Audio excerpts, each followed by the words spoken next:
Alright, so we got a 2016 Volkswagen Passat. It's the TSI. It's the R line. Anything else we can add? So anyway, it's got this really nice little turbo 4-cylinder in here. Runs really good. And what I did is I did the walnut blast on the intake valves.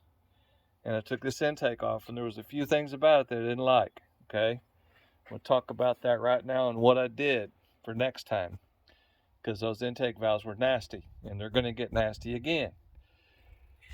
To take this intake off, you have to remove this high pressure, you see that little green marker in my finger there, this high pressure line, and this hose here, and this little rubber dum-dum here, and the oil filter, okay, and all these little plugs and whatnots, okay. You got to remove all that stuff to get it off. And so to put it back on, I thought, okay, well, what I'm going to do is I'm going to get rid of those two studs. Okay, these two studs on the end. They just, they just cause lots of problems. And if they had put a little Torx on here and made it so you could take these out, that would have been beautiful. And I don't have any that are the right length, so I'm not going to replace them with more studs. I'm just going to do it without it. So I've got some bolts probably off of a Honda or whatever. They're the same length as these fancy German, Torx business here. It's all good, man. It's just a bolt, okay? We got a new gasket I'm going back together, and I know I've already put this on, but the way I wanted it to go, the order of operations that I wanted, is I put that fuel line back on, okay? And I put this little bracket here, took the plugs off, reinstalled this bracket, okay? And I did not take the throttle body off to begin with. I put this little thing back on, and what I did is I moved this water line out of the way, and I cut a slot in that little bracket that holds that bushing here, okay?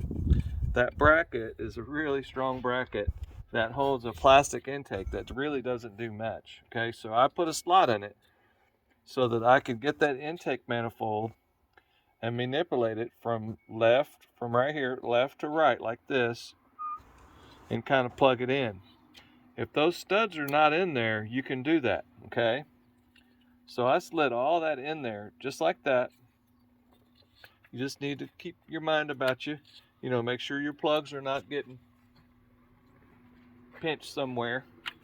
Make sure your plugs are all loose and you're able to get to them. And of course the whole thing has got a little bit of slack in it.